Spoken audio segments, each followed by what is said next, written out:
Scott. Happy birthday, Scott. Hi, Don. Happy birthday. Hey, Scotty. We hear it's your birthday. Happy birthday, Scott. Hi, Scott. I really wanted to have a chance to wish you a happy birthday. Happy birthday, Scott. Hi, Scott. Hi, Scott. Happy birthday. Happy birthday. I think it's really important when someone like you goes over the edge here that you have all the possible support you can get from everybody you know. I wanted to say thank you for always being such a great role model. You are pretty much the perfect example of what it means to be a good person, and you demonstrate love and honesty and compassion every day. It's extremely comforting knowing that you're always in my corner, and now that I'm older, I realize that others aren't always as lucky. Your one-liners that are so of course, dry I and can't witty. help but say the reason I love you so much is you make my best friend so very, very happy. But you yourself are an amazing person, and I love you. Your cooking, like the grilled pancakes, maybe the greatest things in my life, along with all the amazing like fish dips and fish that you make. So, high five. This big burly macho man, but you don't act like one. You're so fun to have around. You're so generous. Like, you've actually taught everybody in your life and who's grown up around you how to be generous in the world and how to do things that are selfless and loving and caring. And it's been such a opportunity for me to understand what that looks like. And, you know, people really just can't thank you enough for it. See, the most important thing and the thing I love most about you is how much you love this family and how happy you make everyone, whether it's Susan or your 4 kids. You are just so loving and generous with that love. And such a great teacher. Every time we get together, I just learn a lot. The best part is that what I'm learning is always really useful. You never teach me about just some random obscure trivia or anything like that. It's always just things that are useful and that I can actually use in my life. And you really teach how to get things done.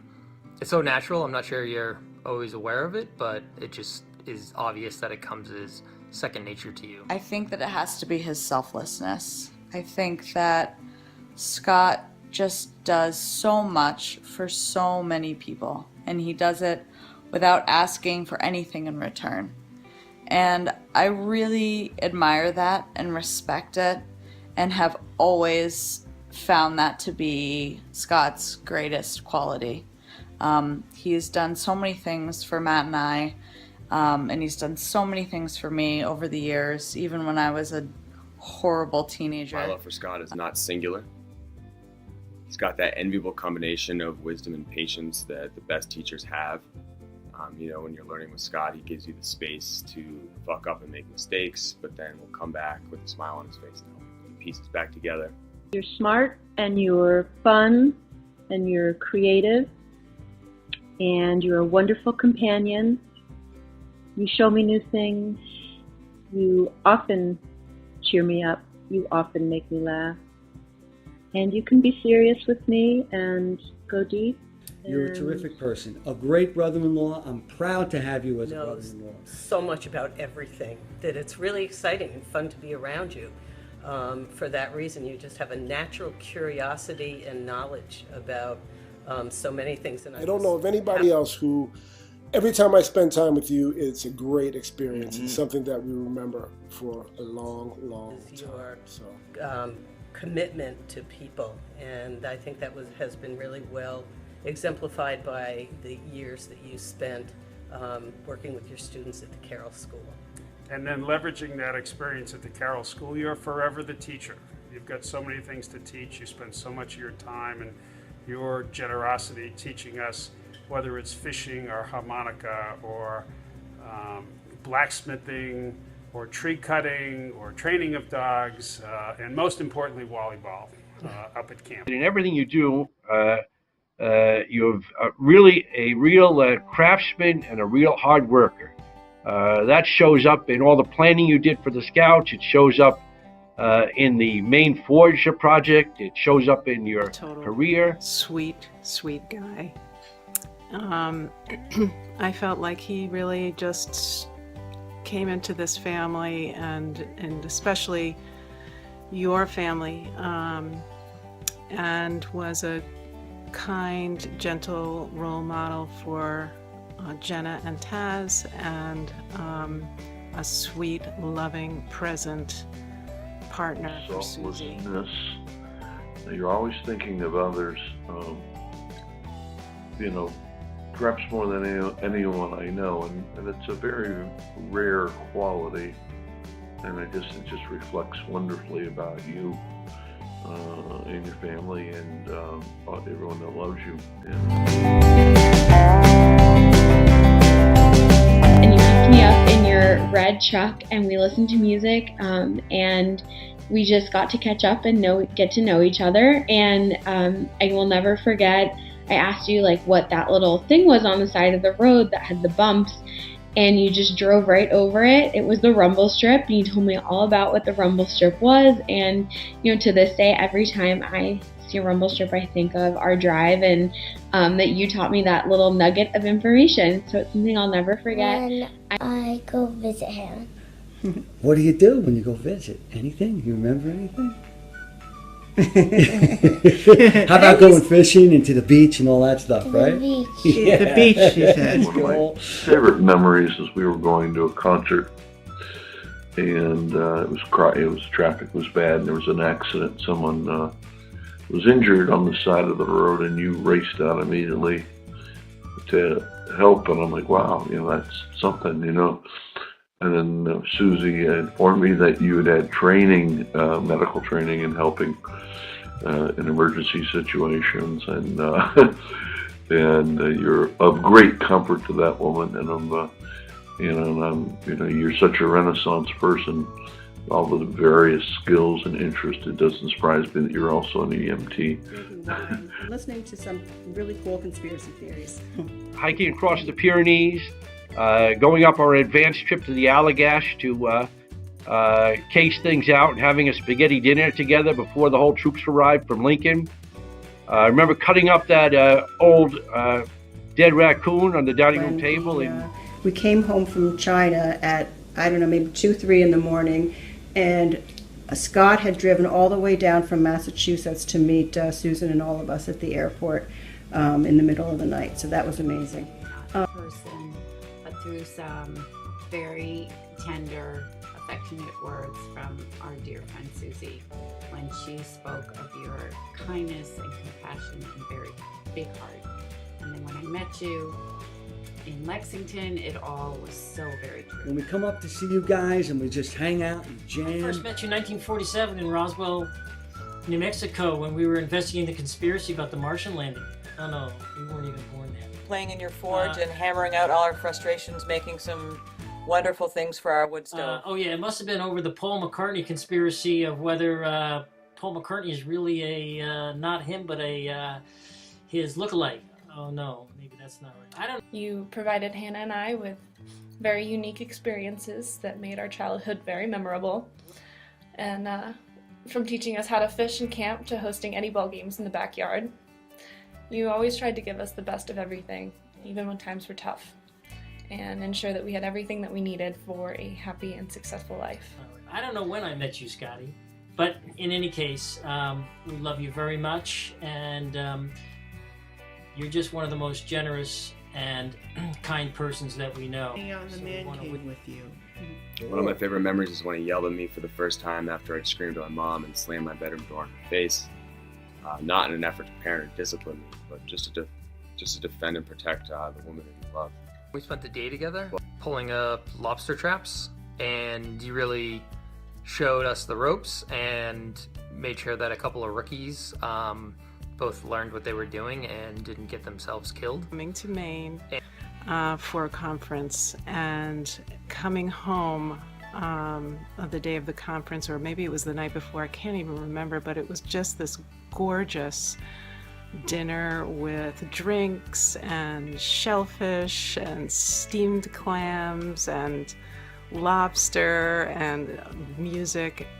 It was just You luxury. just showed up this weekend with the most beautiful curtain rods for my nursery, and you know, I was hesitant to ask because I never like asking too much out of anyone, but he never makes it feel like you're asking him too much, and he always seems happy to do it, and it's just such a special addition to my house and my new family, and I'm so incredibly grateful for that.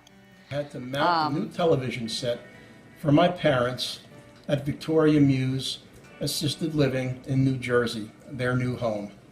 Scott got out his box of tools and did the job perfectly, while Phil and I did our best to help out.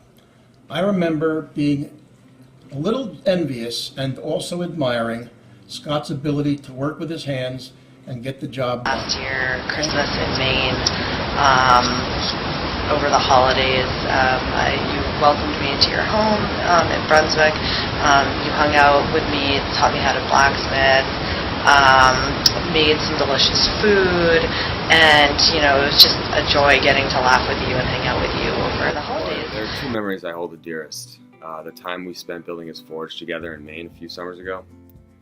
Driving around the lumber yard with the windows down, discussing lyrics of Howlin' Wolf and Muddy Waters, and the beauty of the blues, and the strength of music that comes from just down and out hard times.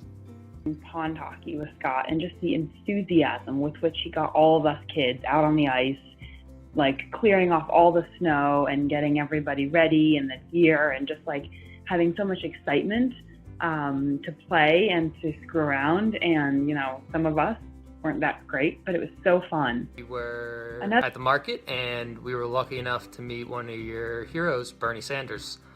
I myself was starstruck at first, but it was also just awesome watching you see him. You could tell that you could barely handle it. You couldn't stop looking at the pictures on your phone, and the rest of the day you were talking to everybody on Facebook and talking to everyone you know. You just had to tell everyone about it. I could really see how happy you were, and you couldn't contain it at all. So I'm glad that you get to meet one of your heroes. You definitely deserve it. Last summer, when I was helping Alana move into her apartment, packing and transporting furniture, building her new space, I found myself leading the charge. I stepped up and carried more than my own weight, and I knew how to do things, and to think first about the best way to do them. And I finally felt like someone that others could depend on, and it was one of the first times I truly felt like a man capable of providing for the people I love. And I learned that all from Scott, watching him and working alongside him for all these years. One of my great memories from Lincoln was that wintry day that you and I went over to the barn and did some blacksmithing, and you taught me the ABCs of blacksmithing. And I remember we had to be so close to the forge to keep our fingers, at least my fingers and toes, from kind of crisping up in the cold. At a work meeting, and I got out around 11:30. I was in Maine for a conference, and I text Matt to find out where he and Scott are, and he says Maine Brewing Company.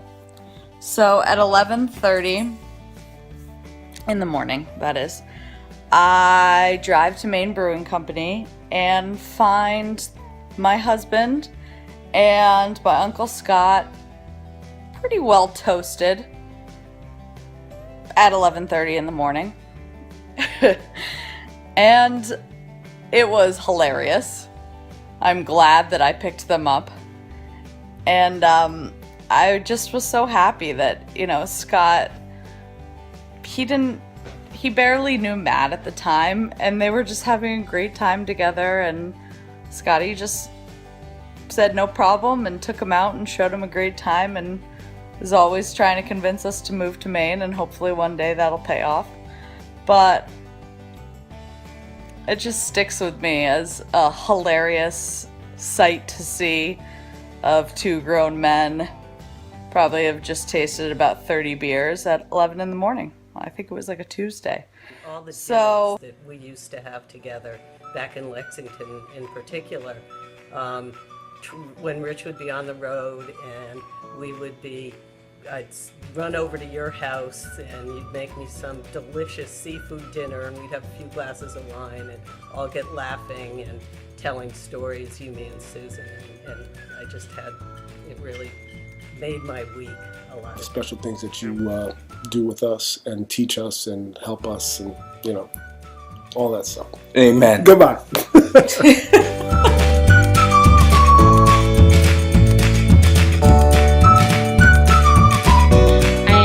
So grateful to know you, and I, wish you the happiest of birthdays. Happy 60th. Here we are together. I'm very, very grateful, and I love you. Happy birthday. I really want to wish you the very best as you go into this new adventure. And it is an adventure. 60th birthday. And we love you, Scott. We love you. Bye. Scott, I'll never be able to thank you. Happy birthday, Scott. Happy birthday, Scott.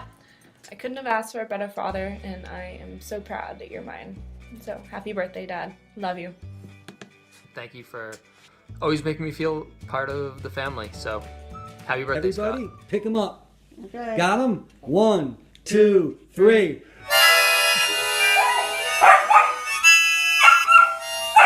And that's it. Happy birthday, Scott. We love you. Have a great birthday.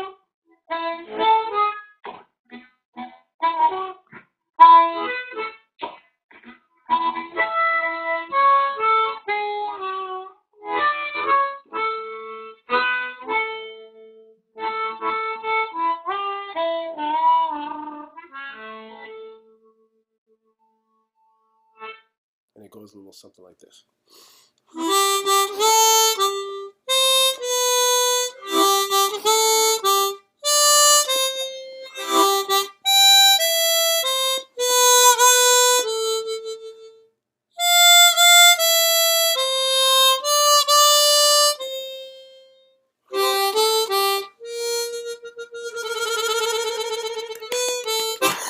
Scotty.